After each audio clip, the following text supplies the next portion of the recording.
giờ ba chỉ à ai cũng đại viên rồi ba đại viên rồi ba chỉ đại viên à ba lại giờ là mất cùng lo đã này tay nở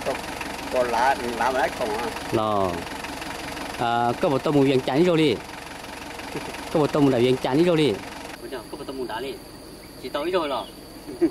giờ lên lúc đó mà nó cũng cho xong tiếp con nhện tiếp cái sự đời một xì cho cũng đại viên chán nữa để cho xong một sai thì cũng phải chờ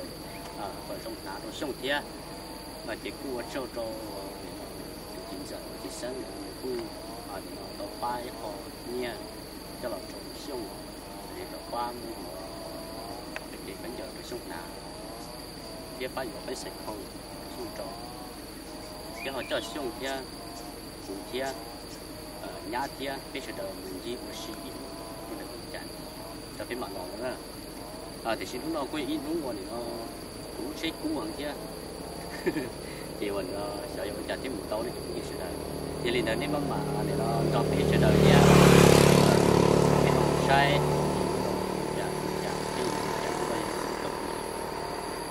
chua nữa là núi xa này cũng chỉ tu là cái trong những sự đời những của nó nó sẽ kèm nhiều dầu nhiều cần thở là trong ư là một sự là quân ra ít chỉ thì nó vừa cho cái sự đời kia trong những thiên cái một sải cái chợ nó sông trong đó mình nhận đây trên thế kia nó kết tập về cái trò sự cái trò thì nó trong kia thì không cái qua thì bây giờ là tôi trò nó lại nó thế mình chặt đây nhá lâu xong một cái mình làm xong nữa thì cái việc nó lo chuyện sắp chỉ là nông sản cho mình chặt chỉ muốn ra thành công nữa cụ mua ở tàu nó chẳng đâu giả thì cụ trồng cái chế mình nó nhiều gia đình đó cũng nó thì sống cái sự đời của mình kia cũng đã mua đặc viên can có xã thì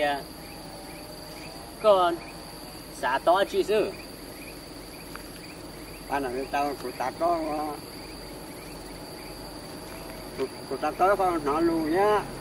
có câu trâu chứ tôi sẽ đứng ra chỉ nhua mua cái à mua gì à phải phải không phải tỏ là phải đá Bánh đá rồi ồ phải cho nè để nó được của con nè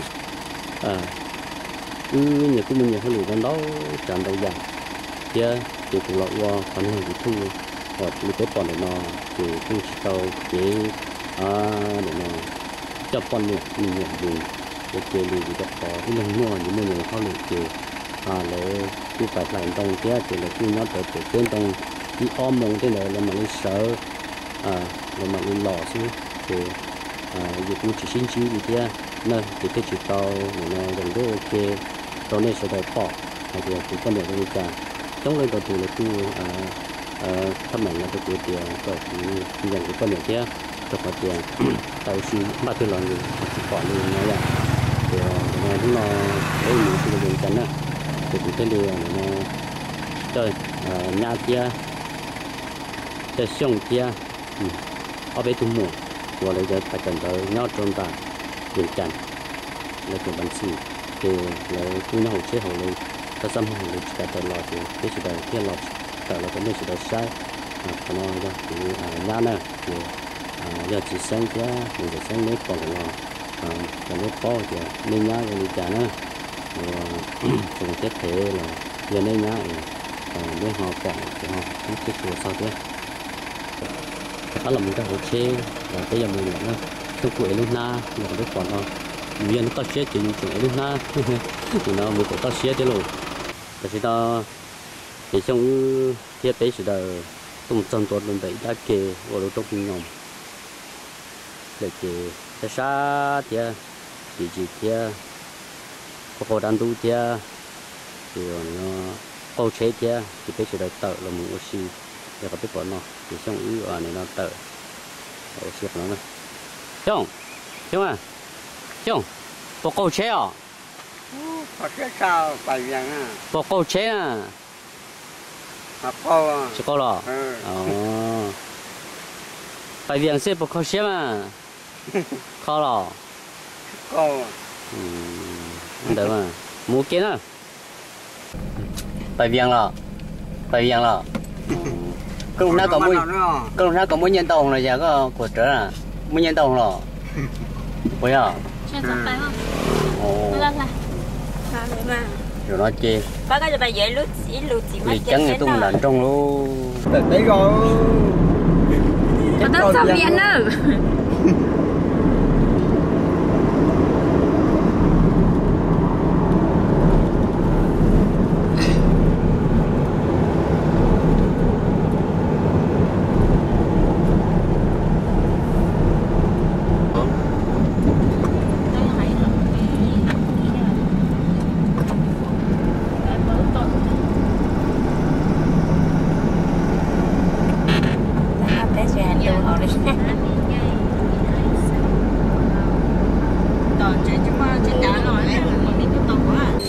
tông cái nó mua cái cần đó là xong chuyển dây thế xong chuyển bóc này tôi cho việc chàng là xong cho việc chàng lo đây cái đàn ăn rong viên nó lo rong trà sư có một trái trống bài nó đào bài nào viên ó có một trái trống ừ có nào viên cũng đào cũng muốn chết chống à tại sao nó xong tôi cho việc chàng nó nữa rong trà sư rong trà sư thế mà thế à xong trời tôi cho việc chàng nó rong trà sư nó phải có con nào viên có cái viên ó lo tôi cho rong trà sư mà có loại rẻ à này viên nó mà rong khắp rồi lo có một trái trống có một trái trống có một chỗ nó trống một trên đâu lo một trên đâu đấy rong khắp rồi nhở rong cực kia tôi nói nó mà giờ muốn cho của cho gì lo giờ tôi thấy nhá đó cái tôi sao tôi tới tiền chán để nó là nó thì cho nó bé giờ muốn gì ta là họ của nhà kia tôi sẵn trả chứ của tôi mua cái này là chúng nó bé sẽ là cụ tua tôi đã nó thế xong kia bé sẽ là tôi đã nó muốn gì ta là thế muốn cho xong muốn rồi thì của cũng chờ cái cho xong tôi muốn xì kia thì nó nhà kia tôi mua cần tới nhất tròn viên chăn của nó tôi mua tất cả cho nó xỉa tôi mua cần tới lợi thì tôi cần tới nè bên cái nó là nó bên một hồ viên chăn center của nó bên một chiếc xe của nó có mua đã chỉ đó đã chỉ ồ bác sĩ viên lúc trẻ bây giờ mà xong rồi tiếp bài sổ còn nó viên lúc trẻ tiếp cho nên sẽ đợi rồi xong kia phải sẽ đợi một sai như tự nhiên cho ít bây trả của này nó cái tàu vàng chê hay cái phê yếu tố xong cái cho chúng tôi xử lý trả chỉ phê một lót sủ đó một tốt cho xí tiền mất từng đáy rồi đó cho nó bên cái tập ca nè cái tập ca một tổ phổ hộ cho nó bên cái bút sổ nhìn chàng center rồi thì nó bên cái làm nó lại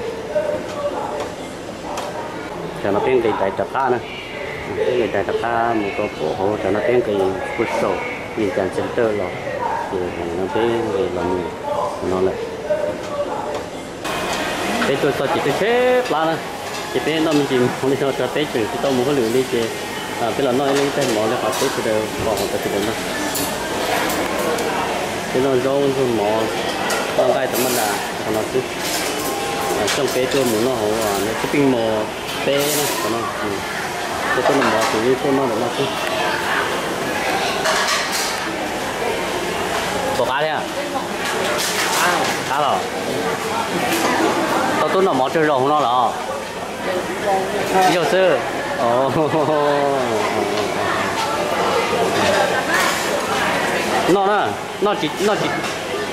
chỉ cho nó chỉ mà lên một sang gì đó cái con nhện nó chỉ là để con mùng cà lò thôi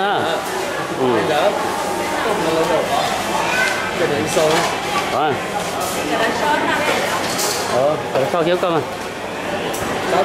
biết chúng ta tận giống ba năm mỏ là cũng còn là nó cái sổ nó thì thế mà nó kia nhà cho cái tỏ ba lọ nó nữa không chúng nó chú rồi nè nó chỉ cho mà nó cái lò gì đó tôi nói về để nó cho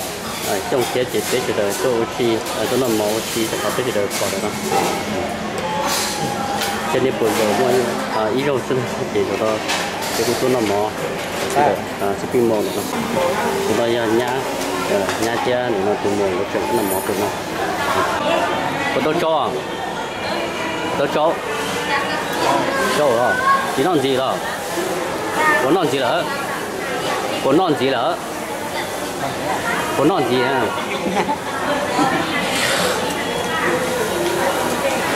có bốn non gì ở có bốn non gì ở chỉ nào rồi chứ rồi nó có ta ra thì tàu chế nhìn nó chứ chế một sang một cái làm gì nữa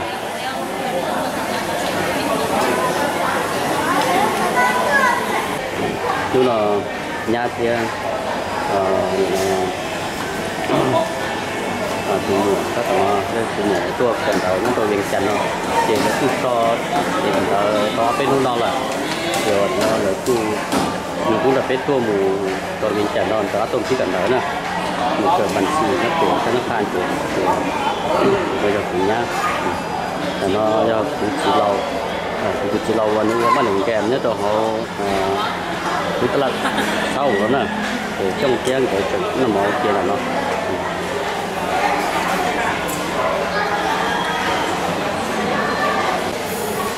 chỗ đó chỗ ta đó của nó chuyện gì à nó của nó chuyện gì đó chỉ nó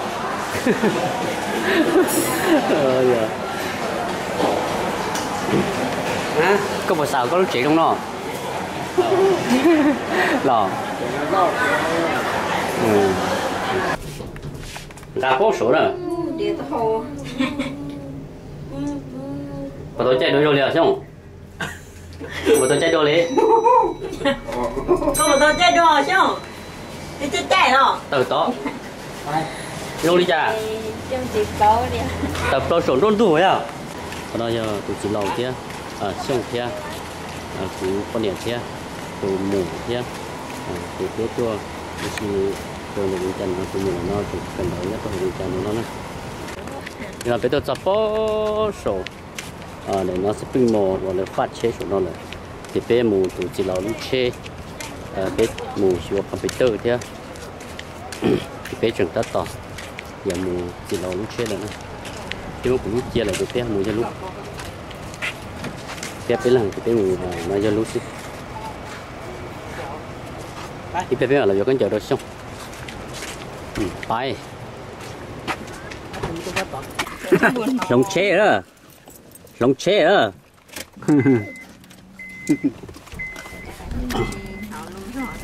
cái mùa này nó sâu hăm computer cho thế mà là người bây giờ nữa cái tôi sẽ khâu tôi xong rồi đó thì có ít sắc khâu tới đi chứ dưới sắc khâu tới khử quần cho một trâu nó nòi cái đầu trâu không sẽ hợp học trên đun nó đó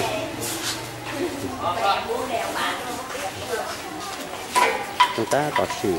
để nó chế dùng để chặt một đi léo ở nó nè một nói rồi một nhai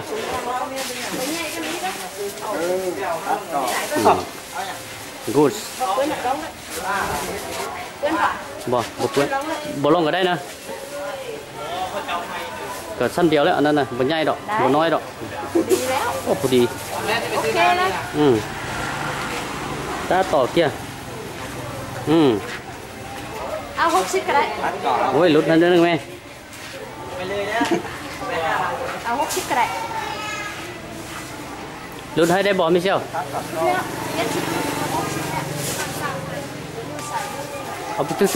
từ bước đó từ khu đó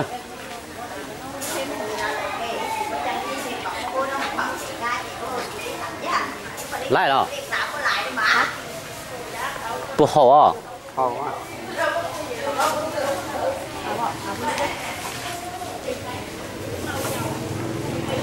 ra nó nữa này hai từ bước nó mới sao đó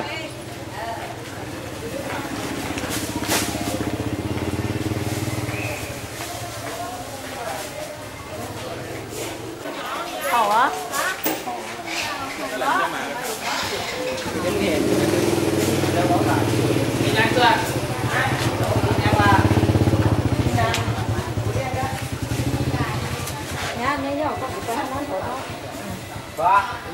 Ồ, hôm nay là có gì nhỉ? Bị bọc nát đi.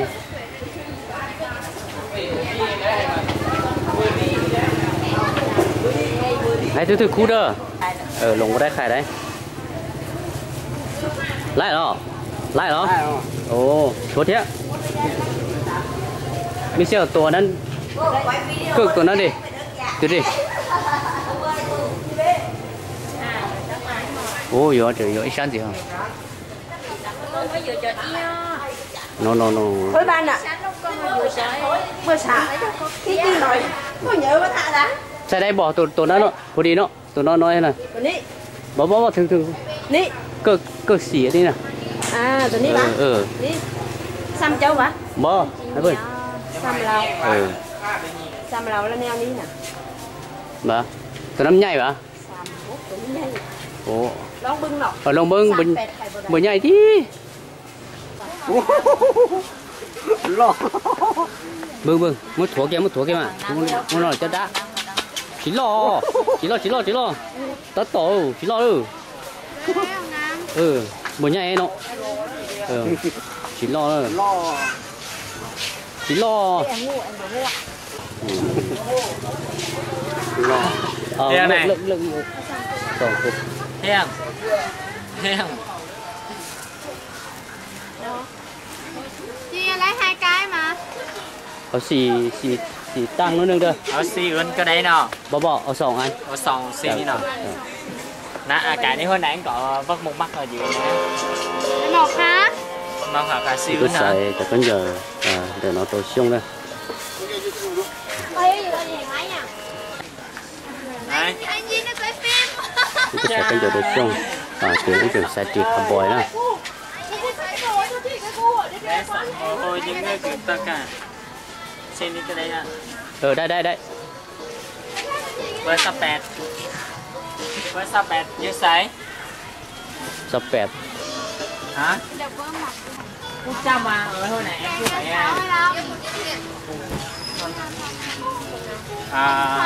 Kim, sao tớ sèn sao? Sèn. Song tô sèn sao? Sèn xít đấy bộ. Là có thả leo. Là có thực. Ồ, xây tổ hay sao nào? Nhưng những bạc lại đấy. Rửa không bỏ. Ở đây này. Ở đây hả? Có xung cái cho súp phạt. Cái xung nhẹ lú tư nè. Mình tàu cán tàu giả trong câu. Ồ, ngam lạiตัวนี้nè. Ngam lại.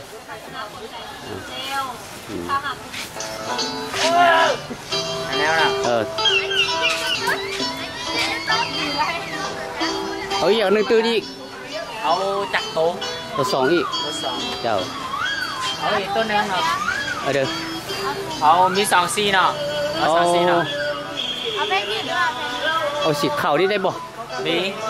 Có bộ nhà xịt đó. Có bộ nhà xịt thư chẳng gì. Hả? Bẹt uống này cái này nào.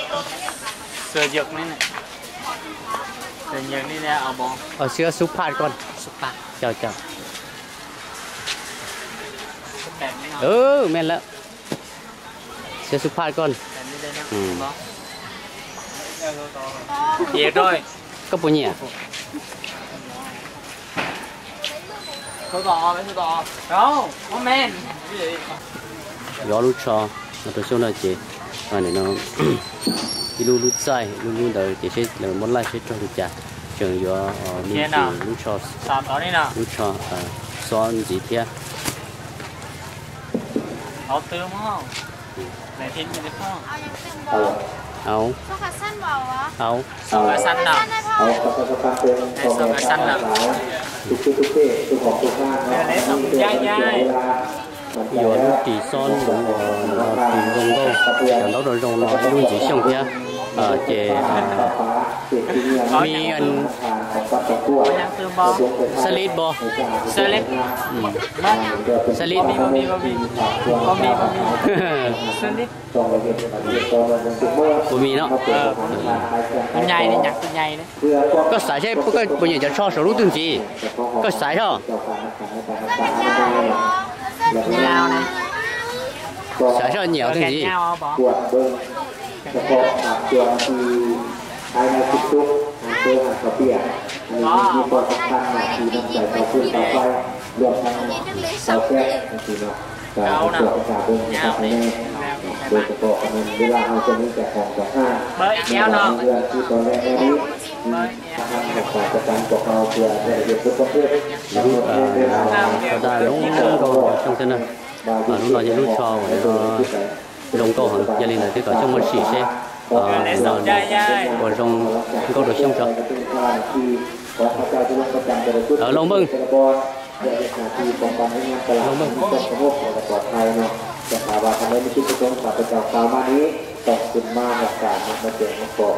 ให้ถูกต้องตามระเบียบการคุ้มครองจัดการในพื้นที่ตลาดของพวกเราแน่นอนและถามว่ามีบุคคลในบุคคลหนึ่งตามประธานพวกเราบอกเอาใจปฏิบัติตามระเบียบการแจ้งการนะแน่นอนเพราะถ้าเป็นตรวจสอบทุกทีปฏิบัติไปตามระเบียบที่เขาแจ้งการพอดีlúc nào lồng câu cơ ได้แล้วเนาะ มีว่าทางที่ตามระเบียบปิด có rong đã tỏ lo ô lồng câu cơ การนี้เดี๋ยวพอทุกคนในข่าวทางให้ทุกชุดทุกเกียรติทุกของทุกหน้า เอาตัวนี้เด้อ บ่บ่ขออนุมัติให้ครับแม่อย่างยืนในทางในวัตถุไว้ในที่ก็ chúng ta bây giờ ưu tiên cái giờ đồ xong vì nó khó tiền xong giấy có đang khu trong một cái giờ do nó tên là thêm một chip của khu trường chỉ đồ sầu kia rồi nó thế thì xài tiền chúng nó cho chúng tôi xài cái giờ thứ nào xí nữa อันที่หนึ่งเนี่ยการคุ้มครองรักษาความมีความสุขและความปลอดภัยอันที่สอง thứ tôi này 207 2เซน7 270 ตัน ห่อถุงใส่ให้เพื่อนเด้ Hậu cơ à? Hậu đó. Có hậu à? เอา Lương kết rồi.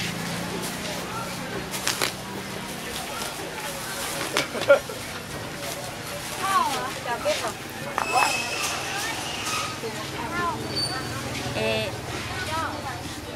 Để cái trong tái thì vừa cái trong phân này là có phân này xong. ok này là mỗi lần tôi xong xíu chỉ biết chủ yếu tôi xong cho liều này nó hay là xíu thì như là giờ là mỗi lần tôi xíu con này lò bên mà họ xíu con này tôi vừa xíu xíu ít đá lò thì ok đá tôi xong cho cái cho đá bên mẹ ít đá mẹ tôi xong còn là bên lò dưới cho anh tôi tôi xong mẹ đâu à mẹ ô mẹ cha cho xem từ tú chung để cho mẹ chung nữa ha mẹ chung té lo ô giờ có cái đá to đã tỏi đó cho con này nó thì nặng vô giờ nó con dưới thể con cụ dưới thể lo cho đâu cụ thể lo cho cụ có giờ tôi chỉ năng rồi con lọ thôi đây cái hả nan chỉ lo đã tỏ ha chỉ lo đã tỏ chưa sẽ chung chở chung rồi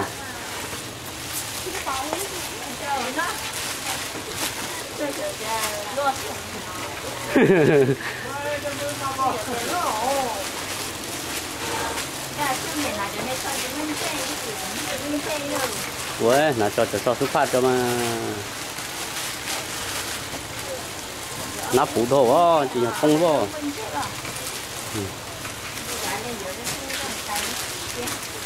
vô một cho mà ná đó sao mà tại chia đó lo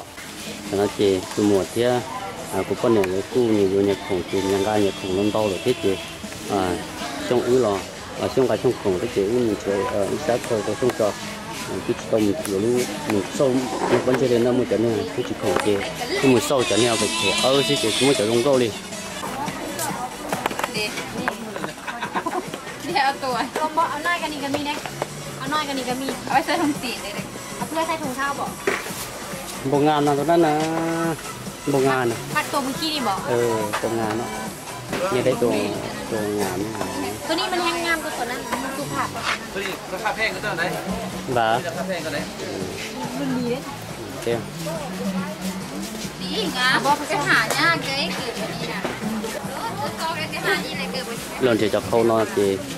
เห็ดชัวเขาจะกระเทยยิ่งที่มัวอีใส่โอ้ยนี่เนาะอยู่เขาช่วงใส่กระเตยเลยตัวเขาช่วงใส่กระเตยเขาโมเมทงเลยที่จะเขาหลอดทงเลยที่เขาจีเขาเลยthế này thìจริงกูchỉ taoเขาเตยรอเลยที่เจอมันพอนี้ล่าสุดที่ผมอีสานเนี่ยnóตัวช่วงmà chỉ bị cái chỗ lon tiền nóจะเป็นตัวช่วง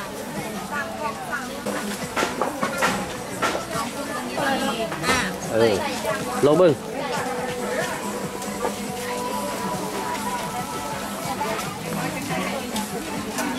นี่มันยังใส่ถุงเท้าอีกเด็ดใส่มันต้องเอากำไร โอ้ตาต่อหรอ อาชีพมันใส่สบาย เบอร์เท่าไหร่พี่เชียว เบอร์35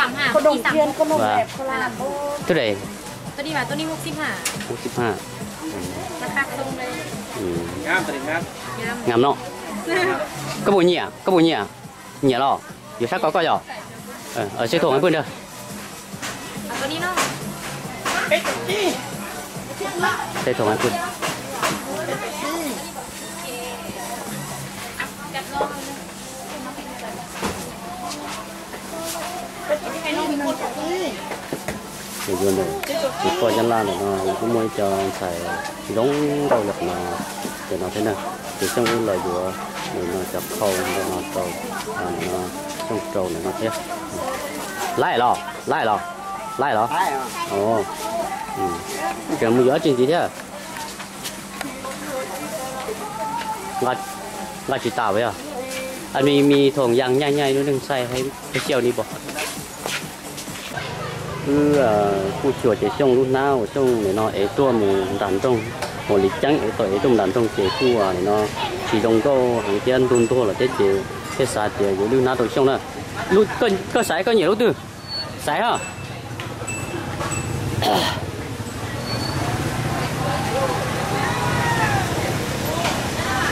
có nhiều lúc từ hả lúc từ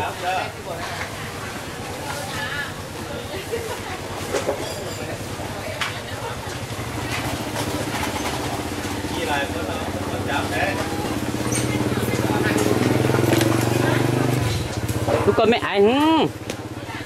nhớ lo rõ lúc con mẹ anh hả lúc con mẹ anh thôi chú cháu lo rõ tao cơ tao cơ ở lúc có lái rồi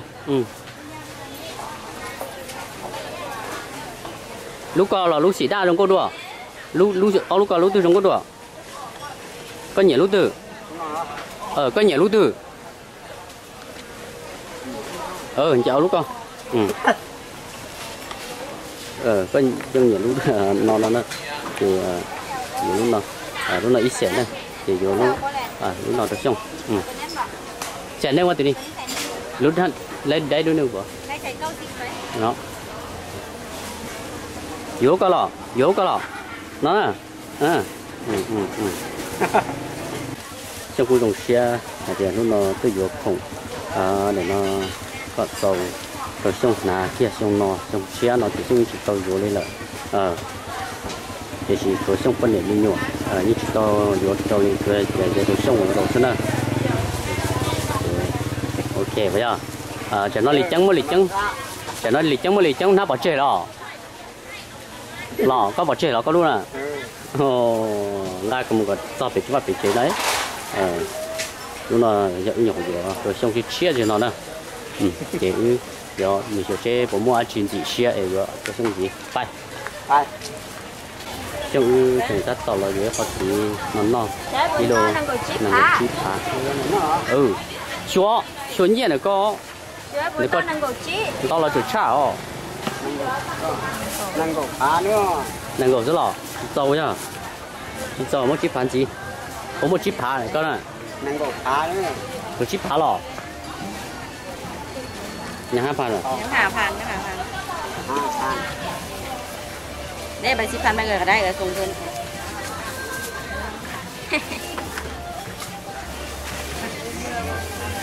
muốn đẹp một cầu phá đó này dạ và đán thành ở hai ly đó lúc đó trong cái chùa mình có cũng dành chặt cho nó chỉ quân gì Phật sự Phật thờ cũng mình có computer kia để khu tàu tràn tàu giả ô tô là muốn chia chỉ tàu nhưng con chưa được xong rồi thì khu nó thì lấy mua cả ba một kia để nó lúc lúc con chơi để tập cho làm tàu xong rồi cho nên là cái mà đi muốn gà lúc lúc con chơi về lông sản về đồ xong xứ và chịu lấy trả Thì sáng cái nó thì cái nó sát thì có có cho cụ đấy có mấy cô đồ là cụ đứa giờ nó cho khổng nó đúng nó có cho đấy có sao không tự đâu ồ ô tô đâu chỉ sáng tôi rồi xong cu giờ chỉ bao thì ô tô một cái đâu có tôi chỉ theo ổn định giờ để cho để chỉ giờ thằng đấy bỏ lại nó là cụ tôi cứ cụ giờ để cho thèn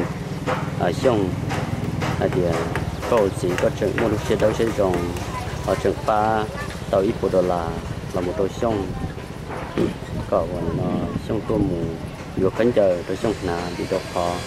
nhưng mà lý trong chỉ số một cánh chờ đồng đó là tự trong là giờ một lực họ và hơi lịch cánh chờ chỉ một cánh chờ trong chỉ một khẩu đồng tròn đó luôn giờ lý nó có tiếp tàu thì có cụ tôi nhiều vừa lúc computer tôi cụ cho nên là cụ thế thì tàu và nó cho xong cho lý có một chỉ tàu hải chế tôi cũng lợi tiền mỗi bộ đồ làm được cho lần vừa thì nó xếp vào tàu thì ở bên kia cái chờ tôi xong bây giờ sẵn xem của nó là họ mua tôi xong làm một chế xứ hoặc là chỉ sẵn nó là cú chịu chăm tiền cả mua để nó cho là mù vừa khán chờ ta tôi xong còn nó chỉ muốn là tôi xong xì hoặc là muốn là vừa khán chờ ta tôi xong mà nó thì cú để nó tàu muốn vừa trở đi có hai giờ muốn like hay thì nó ít bộ đồ là xứ thì cái rồi ít bộ đồ làm tới rồi bên mua vừa tới rồi cú chẳng cha lại như chỉ mua trà cái họ cứ bỏ tàu để xong cú dọn nhẹ thế cho nên là cho cha mình chỉ là chú cha nó chỉ xong thì cú vừa tàu để nó trở đi lúc xe xả lại bây giờ cái cú cái lúc ná ở trong ấy sản phẩm nó còn đó mua thì này nó chỉ trâu chế đó là cái ở sát cầu tờ cho cầu tờ đủ và có tờ hay nó cũng là thì trong sát cầu tờ đủ không là thì trong một chỉ tàu xài hậu đi nữa thì khu vực tàu cầu tờ đủ người của tàu ít xa và nó cầu tờ đủ chứ tức là họ để mình họ dứt cho là thế sát cầu tờ và nó khử và tàu thì nó xuất phát tới thế chứ chẳng rồi tao lại khâu kia rồi xong sẽ chỉ khâu kia là chỉ tới rồiแต่nó rồi chỉ mua là khâu kia trong đi về lông sản kia đó là tiêu chuẩn trong nó lo sẽ tới rồi chỉ bỏ cho mua xí thế gì mà đi mua ít xén nhiều nữa rồi xong ở trong mùi dừa cả tàu cho khâu kia nữa cho đi câu chỉ hay nó chỉ thì nó phía dừa không mình thì chỉ để cũng lần cái hồ chế giờ không còn đâu là cũng cả trồng đủ kia rồi ở ra thế này thì cái một số khủng để chưa còn kia đó rồi trong tàu khủng kia tàu nó tập tàu kia lại có trong xe à Trong xe rồi trong xe chịu chả chủ một kia trong xe tư về cái nó chỉ chịu tập bỏ thôi luôn thế này về cả trốn đủ kia thì là một sót đồn đời tháp bông của nó thì là một kéo mỏ bên đó nó mỏ cho nó mỏ rồi đi khâu à nó mọi chuyện một chuyện nó còn nó về đấy chừng đấy chiều còn nó về ta trả lên được về lo trâu thì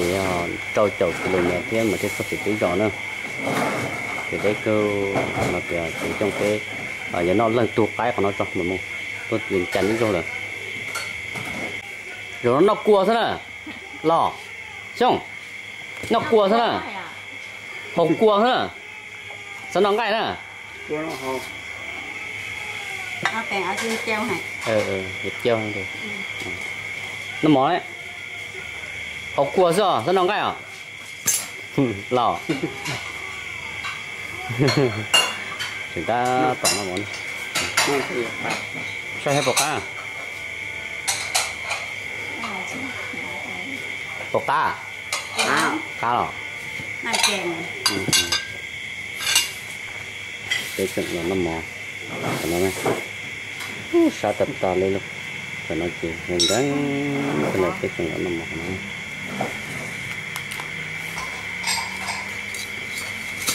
mắm đỏ mắm chua bây giờ chắc nó chỉ chết lại thì cái chuyện là nó mò người ta cho cái mắm mình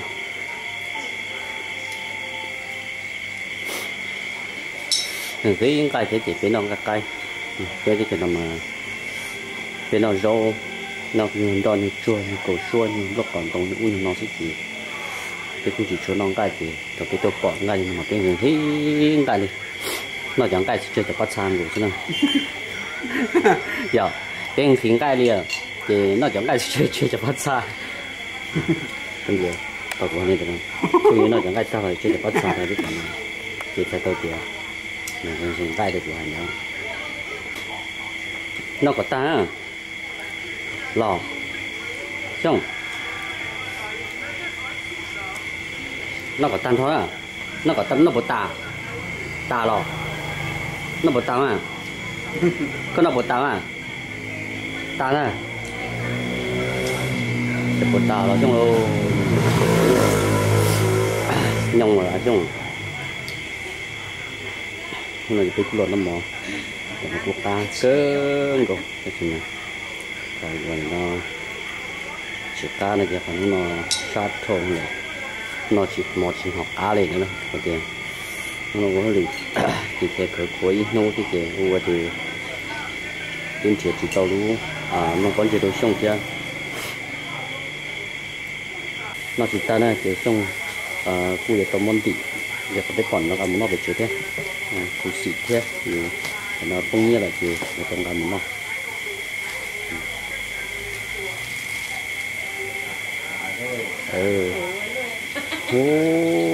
cái kia lì thế luôn phải à phải